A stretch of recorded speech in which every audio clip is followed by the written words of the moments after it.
بسم الله الرحمن الرحیم. دا استقبال او دا استدبار مسئلی دی. سلور مذهبونه پکې مشهور دي او د دینه ما سوا غیر مشهور مذاهبم دي. یو مذهب د امام ابو حنیفه رحمت الله علیه، ورسره مجاهد او نحوی او سفیان ثوری ابو ثور دا ټول شریک دي چې استقبال او استدبار مطلقاً ناجائز ده، په فیافاو کې وي او که په آبادی کې وي. دویم مذهب دا ده چې مطلقاً جائز ده، دا د ظواهرو مذهب ده او حضرت عائشہ رضی الله تعالی عنها او عروه او شیخ ربیعة الرای دا ټول وی چې استقبال او استدبار دا مطلقاً جائز ده. داود ظاهری او ټول ظواهر هغه د استقبال او د استدبار مطلقاً جواز منی. او دریم مذهب هغه د امام شافعی رحمت الله علیه ده. امام شافعی رحمت الله علیه وی چې په صحرا کې استقبال او استدبار ناجائز ده، ځکه مېز کې حائل نشته، او په آبادو کې جائز ده. د امام شافعی صاحب سره په دې مسله کې عبدالله ابن عباس ابن عمر امام مالک دا ټول شریک دي.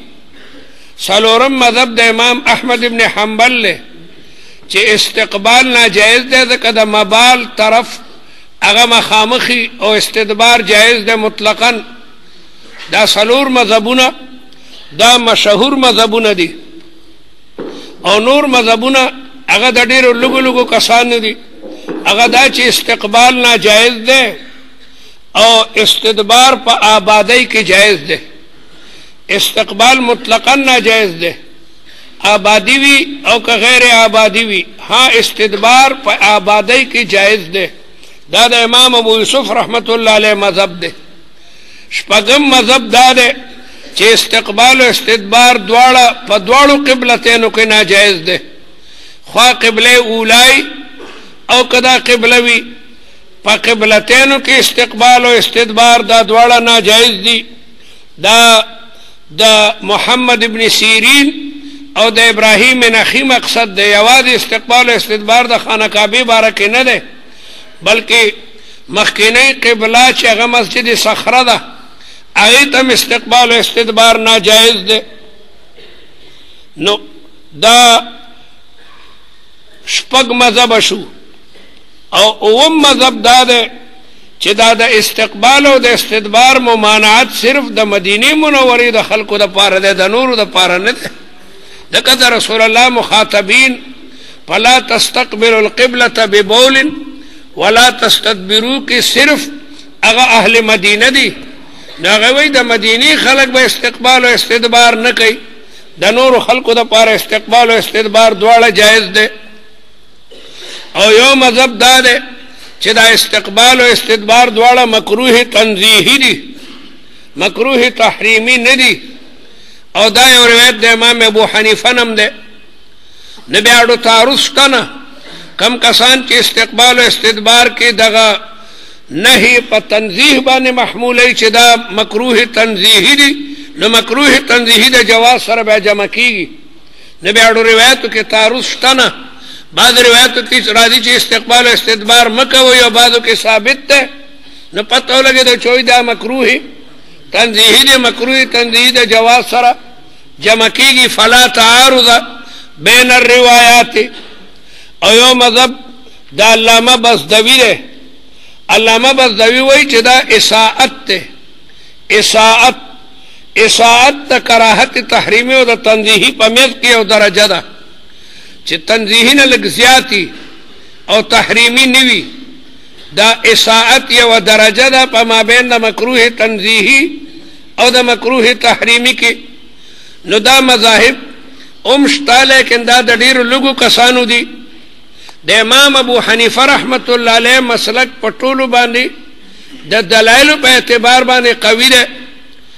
ما درته ویلي چې د ابو ایوب انصاری روایت بخاری او مسلم او تمام د حدیثو کتابونو راړلې ده، د هغې سند صحیح ده او نور روایات هغه د رسول الله افعال لی او افعال احتمال د خصوصیتم لري او اذا جاء الاحتمال بطل الاستدلال دا ابو ایوب انصاری روایت دا احتمال نه لري بلکې نص قطعی ده لا تستقبل القبلة ولا تستدبروها او هغه کې د آبادی او د غیر آبادی سوال نشته او قول د رسول الله دا قانون کلی وی او فعل احتمال لري د خصوصیاتو بلا خبرې دي د رسول الله سره خاص دي نو دی وجنا په افعال باندې د قول مقابله کې عمل نشي کېده افعال احتمال د خصوصیت لري نو د امام ابو حنیفه رحمت الله علیه دلیل چې د ابو ایوب انصاری روایت ته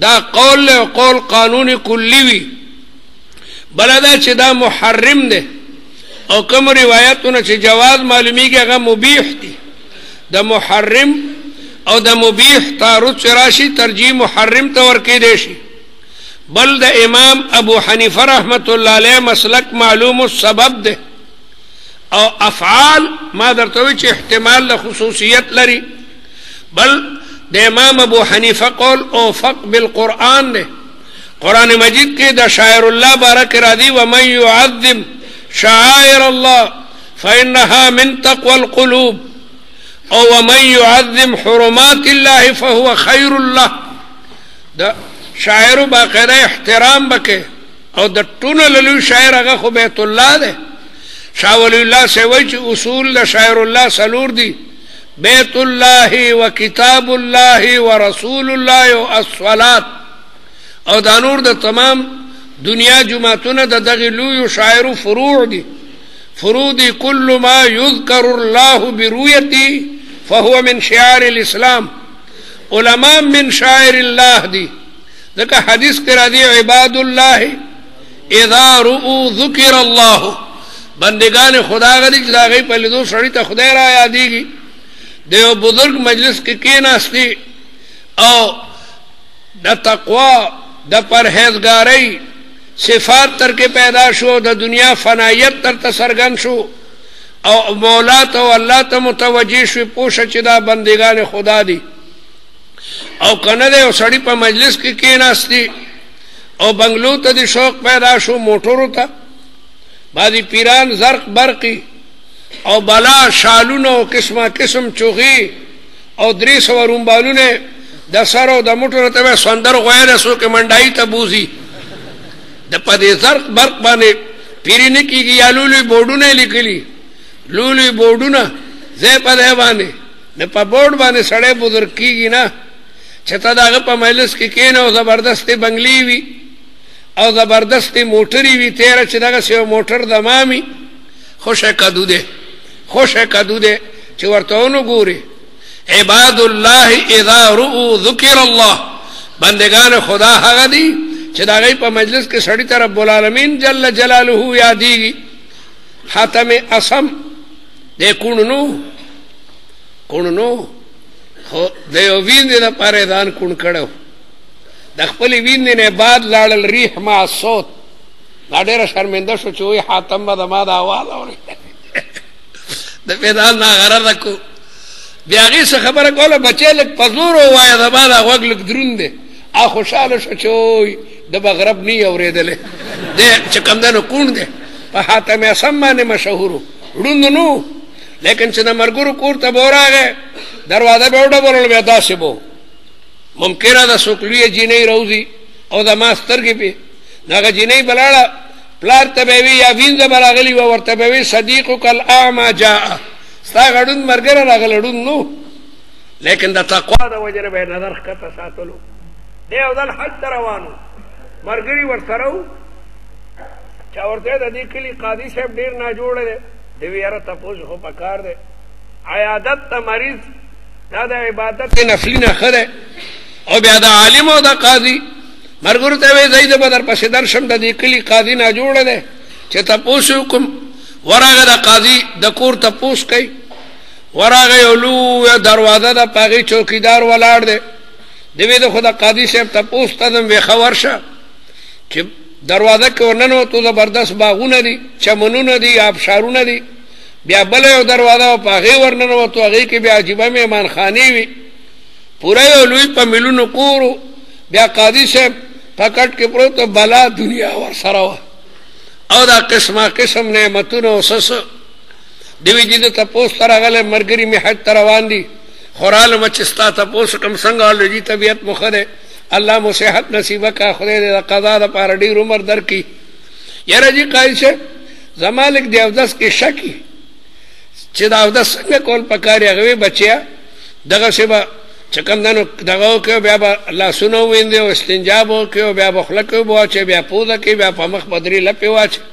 یاره جي ستا مخ کې لږ اودس ونه کړمه چې تسلي مې وشي. هغه وی هلکه شا به یې لوښي موښي راړئ، دا یو حاجي دی، موږ ته به حج کې دعا کوي، دا د اودس طریقه خو ورته وښیمه. نو حاتم طایی حاتم اسم د هغه په مخ کې اودس شروع کړو، د په مخ باندې کستن څلورم هلپم واچوله. قاضي ورته غوسه شو، یا هذا لقد اسرفته، اسراف دې وکړو، د 3 دنو زیات چې کوم دنو د اوبه دې واچولې، دا خو دې ضایع کړي، اسراف خو ناجایز دی. بیا یې لاسونه وینځل، نو لاس یې په څلورم دل، یا هذا لقد اسرفته. حاتم اسم چغې کړي چې ښه دا یو له په اوبو اسراف دی، او دا دومره لوی بنګلي او دا چمنونه او دا زرق او برق دا اسراف نه دی. حاتم اسم خو لوی ولي و، دړه چې خبرو دی هغه پړه بیا پریوزي. آن چې از دل می خیزت بر دل می ریزت. علامہ اقبال وئی دل سے جو بات نکلتی ہے اثر رکھتی ہے، پر نہیں طاقت پرواز مگر رکھتی ہے. د بادشاہ پړه باندې اثر کو بےهوش شو، چیرې خبره خو واقع ټیک ده. خلک غوسه شو مېلمه ته چې تپوس ته راغلی، که د قاضي روح باسي اسرائیلي ظالم هغه کې هغه صاحب هغه هم تې وباسي. خیر قاضي په هوش کې راغی، ویل که ما بار وباسئ، دا هر څه ما وقف کړ، دا هر څه ما وقف کړل. دې سړي ما ته سم نصیحت وکړلو، ما ته چې کوم دنو دې ته عباد الله وایي. عباد الله اذا رؤوا ذکر الله، چې دا چاړه خبر اړه ته پریوزي، دغه ته عباد الله ویل کېدی شي. وعلى كل حال کعبه من اعظم شاعر الله ده. نو د امام ابو حنیفه رحمت الله علیه قول چې استقبال او استدبار مطلقا ناجائز ده، دا اوفق بالقرآن ده. ذکر قرآن مجید کې رب العالمین جل جلاله فرمایي ومن يعظم شعائر الله فإنها من تقوى القلوب، او ومن يعظم حرمات الله فهو خير له عند ربه. دا غیر مقلدو کې ذرا احترام هم نشته. نجدیان وغیرہ موږ یو ځل مزدلفه کې وو، مزدلفه کې او موږ د جامع د طرف نه تللي وو توعیه کې، موږ سره استادان مو، زموږ استاد شیخ عمر فلاته خدای دې په قبر رحمتونه نازل کړي، ما داغه بستره سموله. داغه بستره چې ما سموله یو طالب و نجدې وی داسې مهنه داسې خانه کعبې ته به خپې راځي، ارادې شي که نه، و دا خدای انصافدار دا خو ناجایز دي. وی ما الدلیل على ذلك، ما ته وی ما الدلیل ما الادله كثيره ولكن انت هل تعرف الوجدان؟ بايش الوجدان؟ ما هل انت ان تستطيع ان تمد رجليك امام الشيخ عبد العزيز ابن باز وهو اعمى؟ عبد العزيز ابن باز ډېر لوی عالم وړوندو، مې چې هغه ناست دي هغه ته دغه سخپې اوږدولی شو، د کېدی شي سودیان طالبانو حاشا وکلا لا یمکن. نو ما یو وړوند عالم ته ته دا خپې نه شي اوږدولی، خلک به وایي لکه بېادبه شیخ بن باز ناست دی او ته دغه سوده کېږي هغه ته خپې اوږدی. نو شیخ بن باز چې یو انسان دی او ته هغه ته چې کوم در خپې نه شي اوږدولی، نو خانه کعبه چې هغه لوی من شاعر الله دی، وی دا دلیل نه دی. داسې بېادبه زه به بستره مې شل ځله بستره داسې که، او مې دا د لاس تستقبل القبلة ببول ولا تستدبر، دې علت څه دی؟ او حدیث کې راځي چې قبلې طرف ته به توکاڼې نه توکې، د دې علت څه دی؟ ټول احترام کعبه نه دی؟ نو ظواهر د داود ظاهري خلق ای د دې پروا نه کوي. نو دې وجه نه د امام ابو حنیفه رحمت الله علیه قول اوفق بالقرآن نه، او دارنګه اوفق بالاحادیث هم ده. ځکه د سلمان فارسی هم دغه روایت منقول له، د ابو هريره منقول له چې استقبال او استدبار مطلقا ناجائز دي.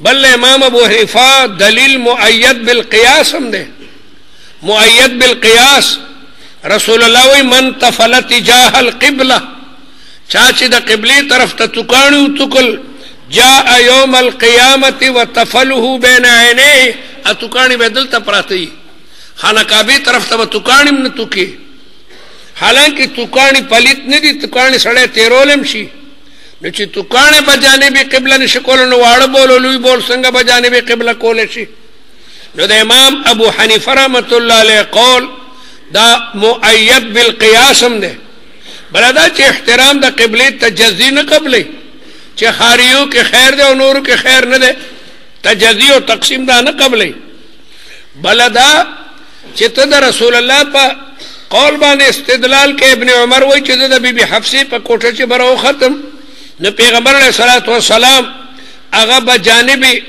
بیت المقدس او قبله ته شاوه په دې دلیل منیسا یو خدا چې ابن عمر رسول الله ته په تحقیقی نظر باندې نه دي کتلی صحابه به د رسول الله مجلس کې دا سناستو کان علی رؤوسهم الطير لکه چې هغه په سرونو مارغه ناشتي د سړی په سر چې مرغۍ ناشتي د زرم حرکت نه کوي چې مرغۍ وانلو دي ایو معمولی انسان چې پلار تیریږي او ناصاپه یو سړی قضای حاجت تناسینو حیانات سړی एकदम نظر بل طرف تکی نو چې ابن عمر رسول الله ته په تحقیقی نظر کتلی وی یادا چې رسول الله په جانب د قبله نو لیکن پونو کې چې आवाज ورغون وی قتل چر دا سوکرا روان دي او قدر رسول الله مبارک قبله ته مخي یا شای نو پر رسول الله د خانه کعبه احترام نه د لازم احترام د افضل په مفضولی نه د مفضول په افضلی رسول الله مبارک د خانه کعبه نه افضل له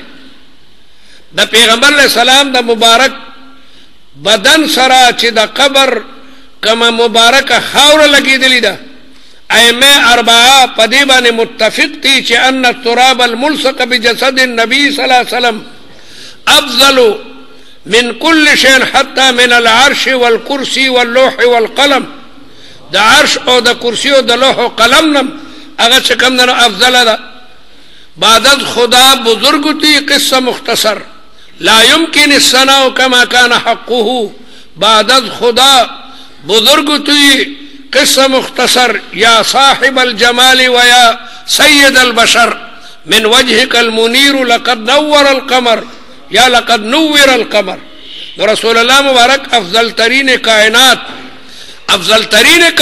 ته پر رسول الله مبارک باندې دا لازم نه ده ته پاغه باندې خپل ځان قیاس کومه نو رسول الله مبارک او بلدا چې رسول الله مبارک بموز کولون عین کعبه ور تخقاریده د رسول الله معجزه وا نو رائد عین کعبه اب عین کعبه ته ګوري نو د عین کعبه ته استنجا په وخت کې استقبال او استدبار ناجایز دی او که جهت تراشی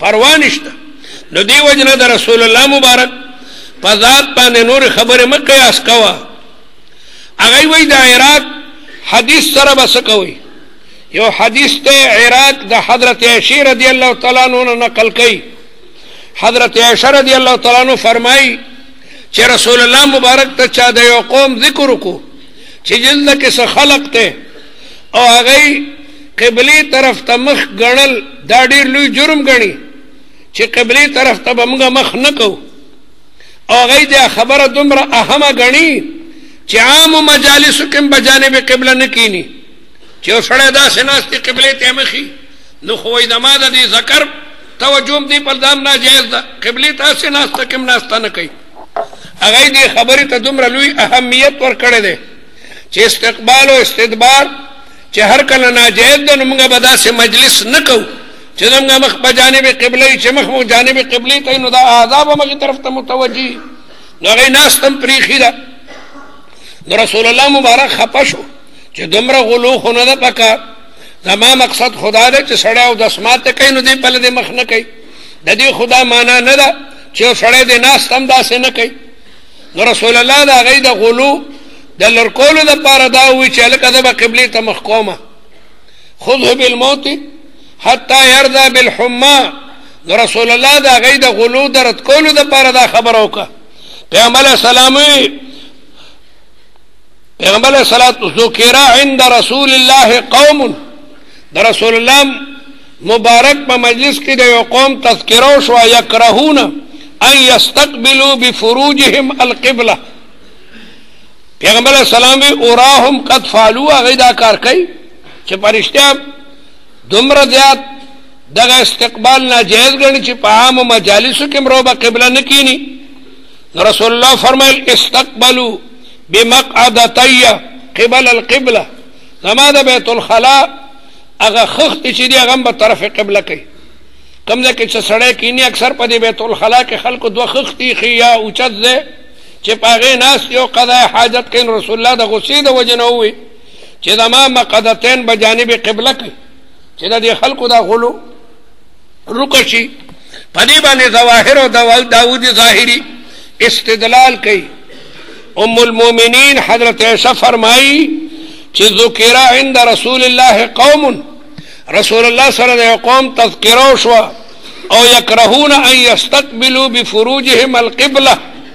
رسول الله وی اوراهم قد فعلوا، واقعا اذا کار کړه ده نو وی استقبلوا تاسو مخامخ کوي بمقعدتي، مقعد هغه ده چې په کوم ده سړی کینی زما غ خخت په طرف ته قبله کې. اکثر خلک بیت الخلا کې خخت یا دوه کانی خي پاغي اوچت ناشتي او بولو برات لاندې دي. نو په دې باندې ظواهر لګیا د استدلال کوي. موږ اول وایو دا حدیث ضعیف ته، دا حدیث سندن او متنن دا چې کوم دنو ضعیف ته، ځکه د عراق سما د حضرت عائشہ نه ده ثابته، روایت منقطعه ده او د ابو ایوب انصاری روایت صحیح ده متصل السند ده، امام بخاری او امام مسلم راړل ده. او دا روایت د عراق دا امام بخاری او امام مسلم نه راړل.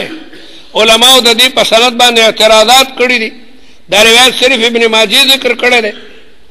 او بل دا چې دا کوم نو دا منسوخ ده. دا روایت د ابو ایوب انصاری دا روایت نه مقدم ده. دا روایت د ابو ایوب انصاری دا ابتدا کې خبره وا، رستو د ابو ایوب انصاری روایت د دې ناسخ شو.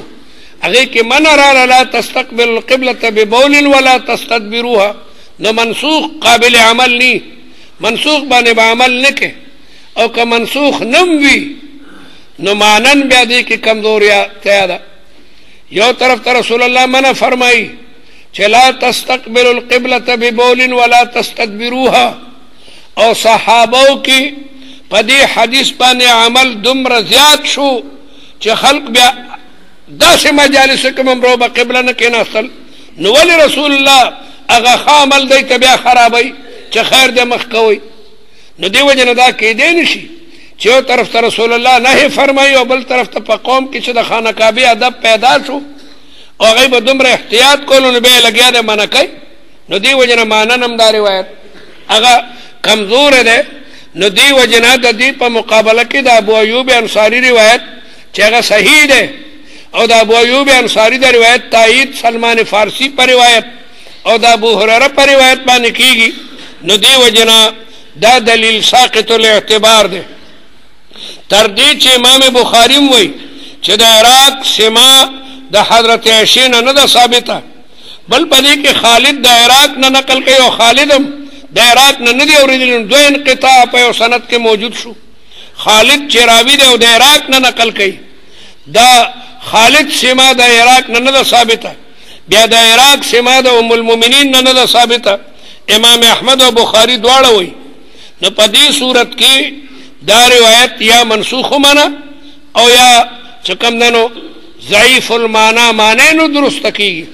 یو ذات اقدس رسول الله منع فرمایي چې مکوي استقبال او استدبار، او صحابو کې په دې عمل دومره مضبوط شو نو بیا ولې دا عمل پرېږدي؟ نو دې وجه نه قوي خبره هغه د امام ابو حنیفه رحمت الله علیه ده.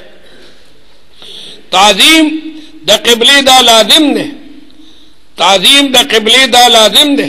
نو دی وجنا چې د توکانی توکل بجانب قبله منشون تغوت و بول دا خو زبردست پلیت شی ده. دی استقبال و استدوار با یقینا هغه منی. باب ما جاء من الرسخه سند شو کنه ټول قال ابو عیسی پرون موږ چې کوم سند ویلو حدیث شوی قال ابو عیسی وفي الباب عن عبد الله بن الحارث بن جزء الزبيدي وماقل بن ابي الهيثم ويقال ماقل بن ابي ماقل وابي امامه وابي هريره وسالم بن حنيف حديث ابي ايوب احسن شيء في هذا الباب واصح. دا دمرا قوی روایت مقابله د عراق روایت نشي کوله چې هغه کې دوه انقطاع موجود دي. وابو ايوب اسمه خالد بن زيد بن كليب بن ثعلبة الانصاری دے عقبہ ثانیہ کے موجودو. عقبہ ثانیہ پیغمبر علیہ الصلوۃ والسلام دا حج پردو کی پا قبائلو بگردیدو حج تب بلا قبیلی راتلی او دا ابراہیم علیہ السلام پا طریقہ باندې باغی حج کولو. پیغمبر علیہ الصلوۃ والسلام سپین سپوږمۍ ده په مینا کې ځکه حج هغه په اتم نهم لسم یولسم دولسم کې کېږي. د میاشتې اتم تاریخ باندې حاجیان راشي مینا ته.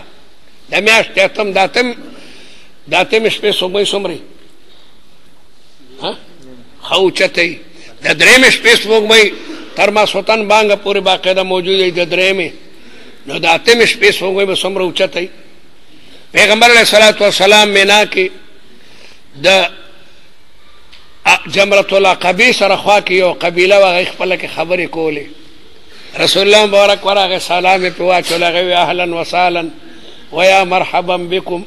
مرګور یو څو خبرې درته نه کوم وی بسرو د مدینه قافله وا د مدینه قافله وا حج ته تلی وا وی جی څه خبرې چې کې رسول الله ورته د دین خبرې وکي بس هغه باندې اثر وکړي اسلام راړو. دا د عقبی اولا خلکو دا 12 کسانو دی لاړ المدینه منور کې اسلام خورولو بل کال تاویا تن راغلیو.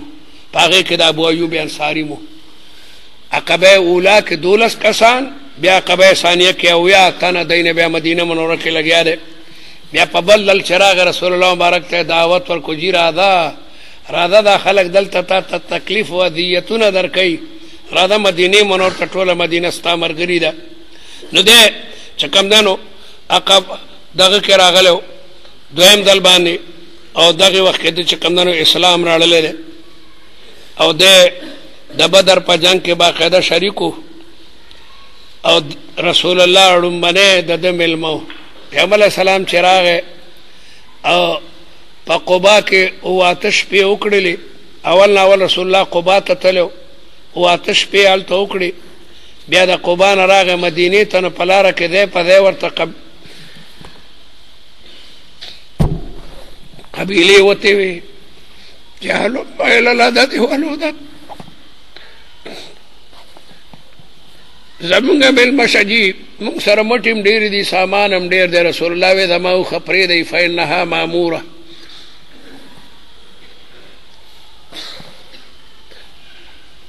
قباء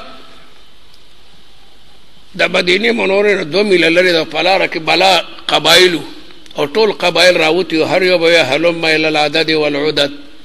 پیغمبر اسلام دماو خپرې دی فینها ماموره. پیغمبر علیہ الصلوۃ والسلام راغه او اوخه د ابو ایوب انصاری کور مخه تخپل کې ناسته. د دوړو صحابه خپل مابین کې بحث شوی د ما به ملموي بل بدوي د ما به ملموي اوخه پاسې د خپل غړانګه د ابو ایوب انصاری په دورشل باندې کې خدانو خبر اړو ختم شو. نوړم باندې سره چې د رسول الله میزبانو هغه ابو ایوب انصاری دی او د رسول الله سره خپل ولی ودا د رسول الله ما خېلې کې ده. نو ابو ایوب انصاری د دې راوی ده. ابو ایوب انصاری بوډاوالی کې بیا جهاد ته تللی او ترکو ته ړومبنی سړی چې په بر اعظم یورپ کې قبر جوړ شوی دی هغه ابو ایوب انصاری دی. قسطنطنیه کې د مرمری دریاب دی.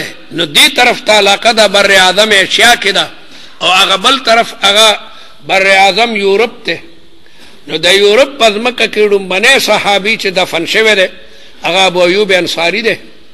ابو ایوب انصاری وصیت کو چې د مړ شو نو ما د دشمن پزمکه کې خخ کړي چې مسافت بین المدینه او بین قبری دا څومره لري وي دومره به الله تعالی ما ته ډېر لوی اجر راکوي او قبر یقینا سړیر لوی د انوارو نه ډک ته اوسم چې ترکی حاکمان کله حلف وفاداری اوچتای نو د ابو ایوب انصاری قبر تراشي دلته حلف وفاداری اوچتای نو ډېر لوی شخصیت ته ابو ایوب انصاری نو د دې راوي هغه ابو ایوب انصاری دی او د ابو ایوب کنیت ته نوم خالد ابن زید دی خالد ابن زید والزهري اسمه محمد بن مسلم بن عبيد الله بن شهاب الزهري او وكنيته ابو بكر قال ابو الوليد المكي قال ابو عبد الله محمد بن ادريس الشافعي انما معنى قول النبي عليه السلام لا تستقبلوا القبلة بغائط ولا ببول ولا تستدبروها انما هذا في الفيافي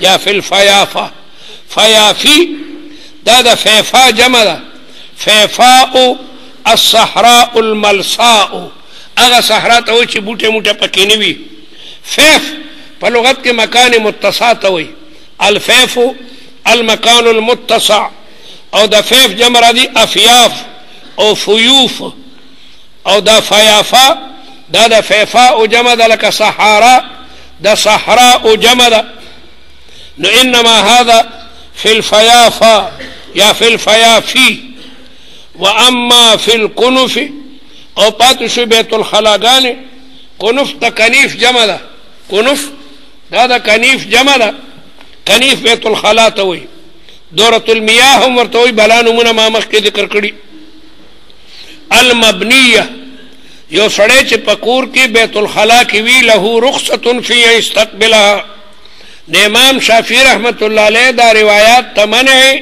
دا صحرا سره مختص کړي او بنیاناتو کې د جواز قائل ده وهكذا قال اسحاق امام شافعی رحمت الله علیه دواړه خبري په صحرا کې ناجایز منی او په آبادی کې جایز منی او وقال احمد بن حنبل انما الرخصة من النبي عليه السلام في استدبار القبلة شا کول شي بغاية وبول واما استقبال القبلة فلا يستقبلها كانه لم ير في الصحراء ولا في الكنف ان يستقبل داغه باندې استقبال ممنوع ده استدبار جائز ده امام احمد استقبال منی مطلقا چې صحراوي او کابادی وی او استدبار جائز منی مطلقا او امام شافعی رحمت الله علیه په صحرا کې دواړه ناجائز منی او په آبادی کې دواړه جائز منی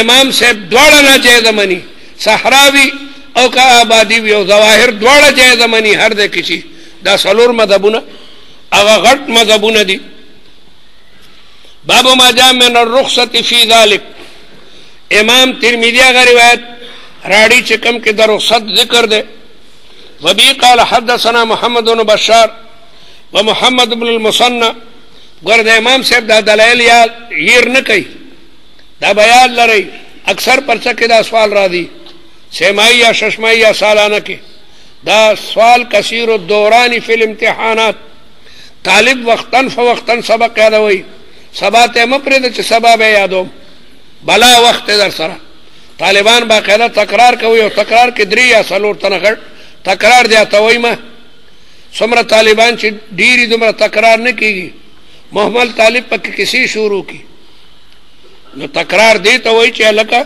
طالبانن مته د استاد سبق اړه سبا تببل اړي یو تن تکرار مکوي نور ګونګیان ورته ناستي ځان کې د تدریس ماده پیدا کوي اوس هم کته ګونګیان ته مدرس کې دی نشي دا شونډه اوس پړه تر صبح دا شونډه باندې ساتي نو تدریس لپاره بنیادی شی دا دی چې هر طالب دې تکرار کوي بل طالب ته وخت ورکواله کنن به تکرار کینن به تکرار کې ذمہ داری وي په نو د دریو سلور تنو نه دا ټولي مو جوړوي دا دمغه تجربه ده طالبان پکې بیا غب شروع کی او کم طالب چې غب کوي هغه مالې منکو دا غب دینه ده سبق وایا محمل طالب خخ طالبان ځان سره محملان کې پکې کیسه او غب شروع کی نو کتا سودا سبقونه ته یو ګنټه مو باسه یو ټول سبقونه پکې تکرارول شي اذا تکرر الكلام ولا السمع تقرر في القلب.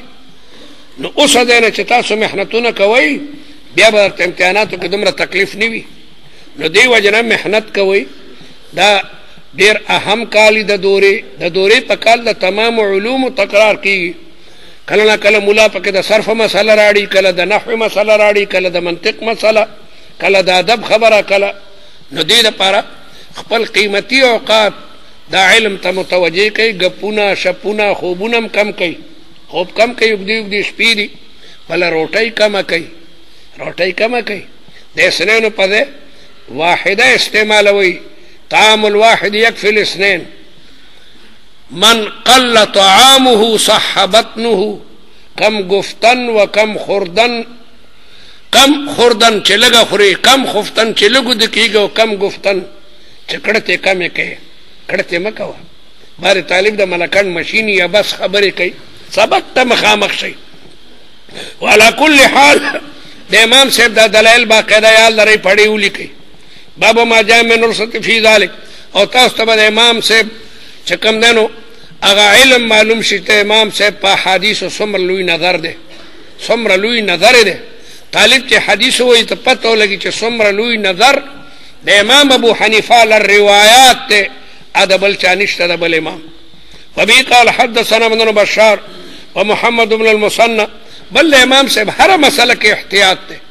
څومره مسائل چې د احناف دي والله پکې ډېر لوی احتیاط دی. وبه قال حدثنا ابن بشار. او ادب دی پکې. الدین كله ادب، الدین كله ادب. امام ابو حنیفه تمام ژوند د خپل استاد کور تخفیم نه دی کړی په ودو کېدو کې چې زما د استاد کور دی خوا دی. نو هغه پړه کې به د خانه کعبې څومره احترام او د جوماتونو به څومره احترام او د کتاب به څومره احترام. د خپل استاد کور تخفی نه دی کړی، دا د هغې برکات دي. نو علا کل حال الدین كله ادب. وبه قال ذکر خو به وکي وي چې ما د خپل استاد امام ابو حنیفه د مزد نه بل چا مزد ښه نه ده کتلی. څومره پکې سکوني خاموشه یو انسان ولاړي. دا رفع د یدین وغیره دام حرکات او سکنات دي. ځکه مسلم کې روایت کې راځي مالی یراکم رافع ایدیکم کاذناب خیل شمس نسکنو فی الصلاة. دا سره کو ته چې دی لاسونه پورته کوي او ښکته کوي. الله اکبر. وبه قال حدثنا ابن بشار ومحمد المثنى قال حدثنا ابن جرير قال حدثنا ابي عن محمد بن اسحاق. محمد بن اسحاق دا ضعیف ته او قلیل الحافظه ده. امام مالک خو سخت خلاف ته. هغه وی دجال من الدجاجله. بعض علماء وی لو حلف بین الحجر والركن. کدا حجر اسود او د رکن یمانی په میز کې د قسم اخری ما سلمنا قوله. لیکن متوسط قول لا چې مدلس ده او عنعنه د مدلس دا مقبوله نه. عنعنه د مدلس دا مقبوله نه وي. نو محمد بن اسحاق دا روایت خپل استاد نه په عن سره ذکر کوي. عن ابان ابن صالح عن مجاهد عن جابر بن عبد الله قال نهى النبي عليه السلام ان نستقبل القبلة ببول فرأيته. پس ما رسول الله پخپل وکتو قبل ان يقبض بعام. رسول الله لا وفات شوی نو د وفات نه یو کال مخکې ما رسول الله وکتو یستقبلها چې خانه کعبې ته مخ کړو او رسول الله اودس ماتولو. ما رسول الله کتله ده چې خانه کعبې ته مخ کړو. په دې باندې هغه خلک استدلال کوي چې گویا په آبادی کې استقبال خیر ده. رسول الله په کور کې په بیت الخلا کې او رسول الله رو به قبله. نو آبادی کې استقبال او استدبار جائز ده او صحرا کې ناجائز ده. نهی محمول علی الصحرا ده. دا هغه کسانو دلیل دی چې هغوی دا خبره د آبادی سره مختص کوي چې آبادی کې جائز ده او صحرا کې ناجائز ده.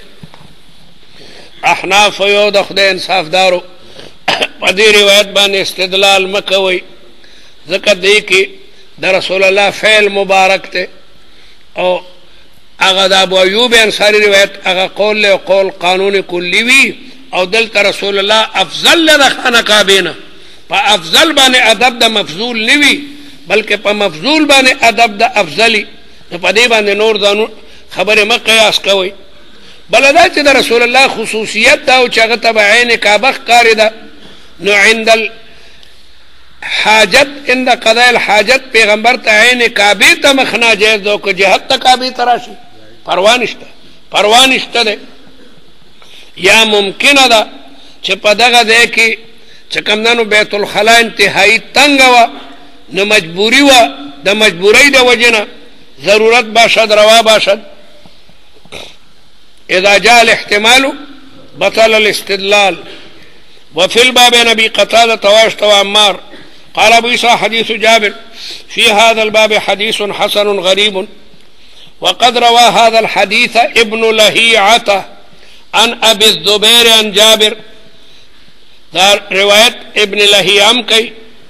ابن لهیعم ضعیف تے شان ورشاہ سے وی ابن لهی ضعیف تے ذکر دا دی کتابونا چو اس وزیدل ندبا بیا احادیث تخپل حافظین بیانولو او حافظه کمزوری و نو غلط پشو دبا مخ کے طالبانو تا تخپلو کتابونو نا حدیث وی کتابونے قربانی اور لگے دلو کتابونے اس وزیدل نو بیا بیا تخپل حافظین روایت بیانولو اگی کے بخطا کے دو أنه رأى النبي عليه السلام يبول مستقبل القبلة.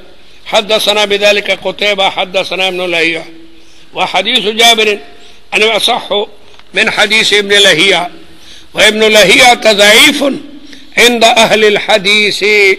أغيوي ده کمزور ده ما درتوي چې کتابونه اوس ودی دل د بد خپل حافظین روایت بیانولو نو دی وجنا دنبا روایت کی تقدیم و تاخیر و سقوط راغه.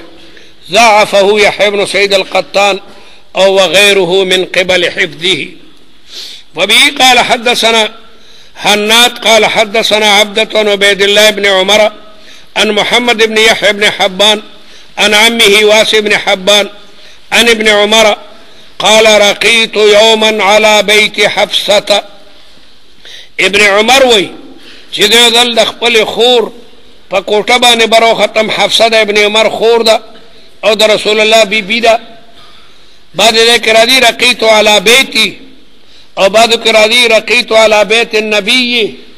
تعرض نشته کور خو د رسول الله لیکن د خور پکې و نو دی وجنه خور ته نسبت وشي او بیا یو سړی د خور سیز نسبت ځان تم کول شي.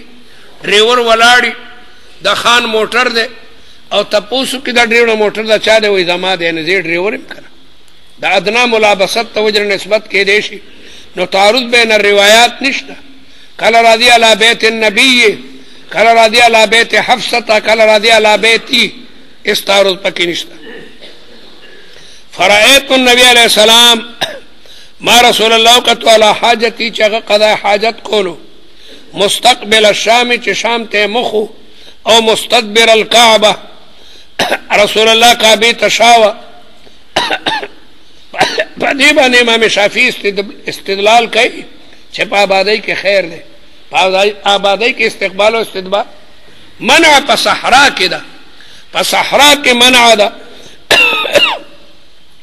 لیکن مونږ وایو چې ادنا حیادار سړی چاته کدی نشي چې هغه په قضا حاجت ناستی چې جای صحابه.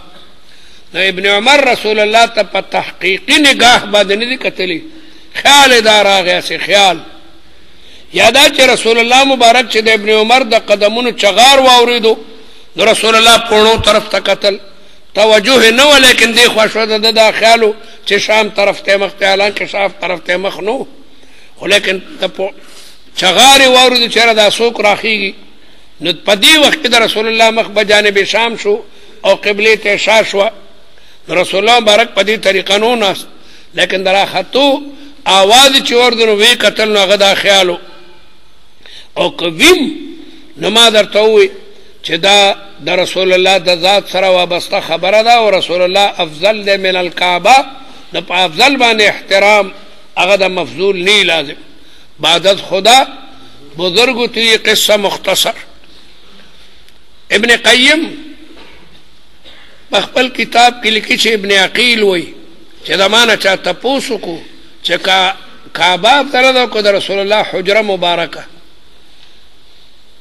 نو ما ورته جواب ورکو که حجره من حیث انها حجره والی نو یقینا کعبه ته افضل ده حجره من حیث انها حجره او چې نه حجره وفيها ذات رسول الله چې حجره والیو مشروط ہے کہ بکونی ها فيها قبر النبي عليه السلام فلا والله بیا کعبت افضل لدى حتى العرش والكرسي واللوح والقلم لأن التراب الملصق بجسده المبارك أفضل من كل شيء أفضل خلق الله ده كنا رسول الله أفضل خلق الله تمام مخلوقاتو کے افضل نو عرش و کرسی دا ټول مخلوقات تی کنا خانه کعبه مخلوقات تی دا رسول الله دا مبارک جسم سره شکمه خاور لګیدلی دا هغه افضل ده حتى من العرش والكرسي واللوح والقلم والكعبه